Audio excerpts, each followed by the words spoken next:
And so what I did was I started to design haircuts. And one haircut I had was the old man. And I shaved my head up here just like this. I did this. And I would keep the hair on the side like an old man has. And one time I shaved my whole head and had a reverse part. So I had hair up here and it kind of zigzag. So I did things to be this cool, crazy, kind of like creative kid. You know, like Criss Cross came out. I was crazy, man. But I was a crazy, cool kid in school. So I look in the fucking mirror. I see this letter. I'm fucked up. And I'm like, you know what, man? No one's coming to help me. In this mirror, it wasn't my mom. It wasn't Principal Freeman. It wasn't my dad. It was me. Because wasn't nobody coming back to fucking help David Goggins. That was my mindset now. And so with my non-spelling ass, I started getting these sticky notes and writing, "You're fucked up." And my mom wakes up like, what is wrong with you? I go, man, I have to change because I can't stay here. I can't. I looked at myself in the mirror and I was defeated. I go, look at myself. I'm like, who am I? So I'm defeated in this mirror. And I'm like, okay, I'm changing. I said, Mom, can we please get a tutor? So we can only afford $15 a week for a tutor. So I have 4 hours a month. Okay. 4 hours a month. I had a 4th grade reading level, man. 4 hours a month for 6 months. That's all I had. So this tutor did one thing for me, very big. But basically, she saw that I was slow, very slow, and couldn't retain shit. And I think she was joking. She says, "You're gonna have to write down everything 1,000 times for you to remember this." I took it as okay, roger that. So I literally went to the store and I bought these spiral notebooks. And I started literally writing down, let's say it's a math equation, the same fucking math equation over and over and over and over again. When it came to a paragraph comprehension, I couldn't read the fucking paragraph and then remember it. So we had like, I think 25 or 30 paragraph comprehension things. I had to write down the whole fucking thing. Wow. Like a whole paragraph, and you don't have much time to take the fucking test. But that's how I learned.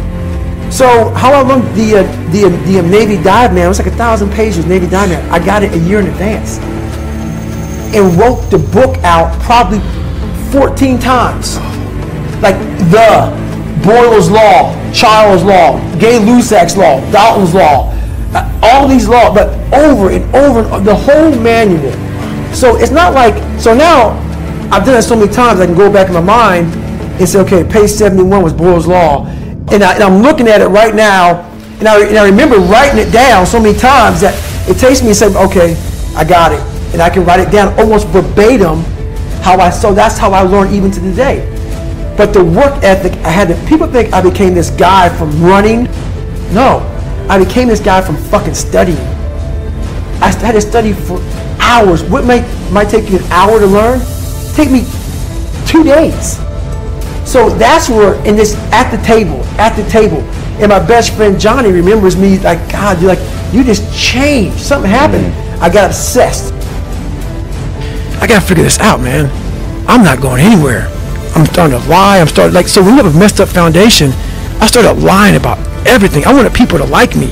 I wanted to be accepted in some society of life, some social society. And I was like, man, this isn't the right way. I'm messed up here, I'm messed up here, I'm messed up everywhere.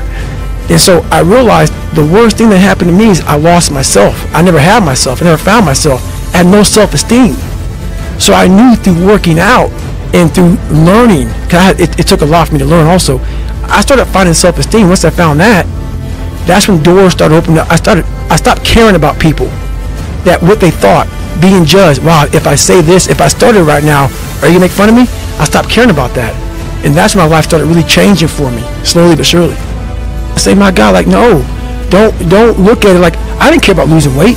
I didn't care about being the fastest person. I wasn't making the Olympics. I wasn't going to pros. I could barely read and write when I was in a junior in high school. I wasn't going anywhere. I saw working out as a way for me to build calluses on my mind. I had to callous over the victim's mentality. So I watched these movies. I talked about Rocky last time I was on here. I always equated training to mental toughening. Like, it always looked brutal. People waking up early and doing all these things. It looked horrible. I was like, wow, man, I got to start doing that. not to get better, bigger, and stronger, but that is what's going to build me. That looks uncomfortable. That looks brutal. And getting up early, I don't want to do that. Some of this long list of things I don't want to do. And through that, I found myself.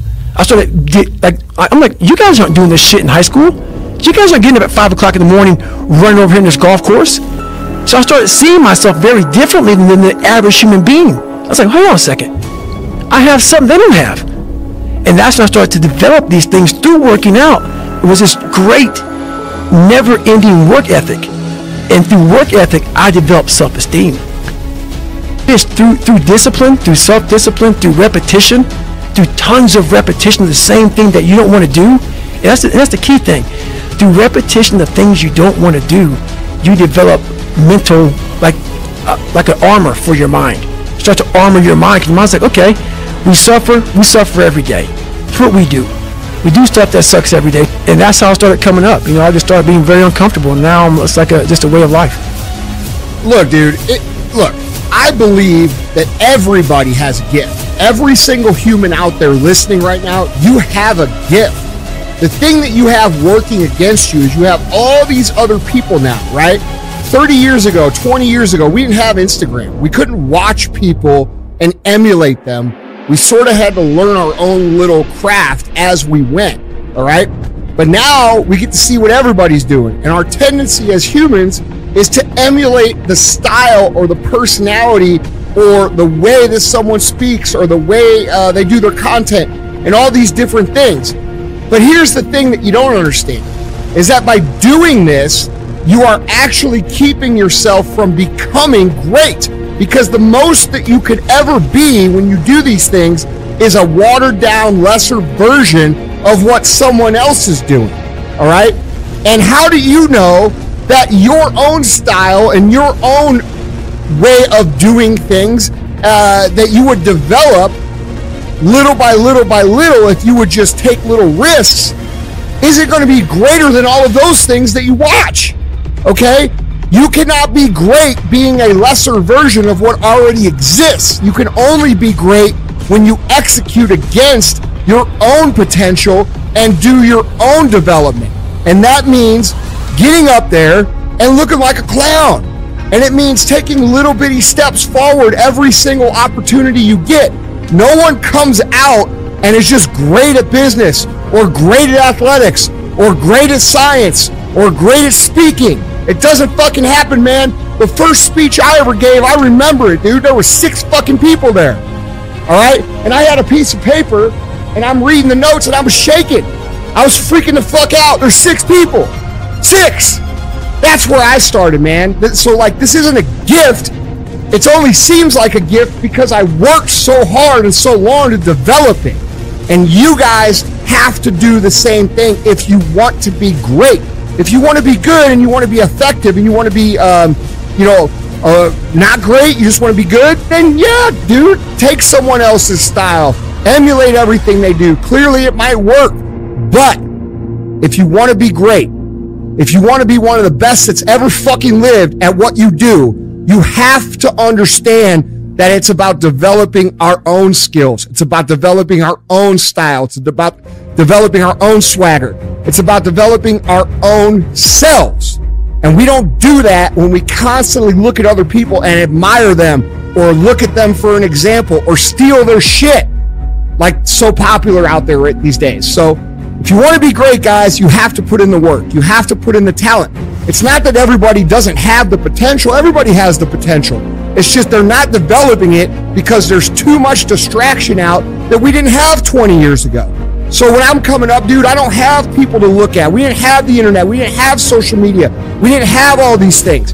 We had books. And if I wanted to learn how to speak or learn how to do anything, guess what I had to do? I had to go fucking do it and suck in front of everybody. And we've lost that in society now. Everybody wants to be a lesser version of something else. And guys, I'm telling you, you can't win long term doing that. My whole life, I mean, I don't know if people believe in God or what. I don't care what you believe in. There's been this unrelenting voice in my head. We all have this voice. It's the right or wrong voice. And a lot of times that voice guides us into comfort. And my voice guided me into comfort a lot. But I had this other voice I heard my whole life. Say, hey, motherfucker, what are you doing? Nah, man, we gotta go over here. We gotta go over here to that rock pile over in the fucking corner where nobody's at. That's where victory's at.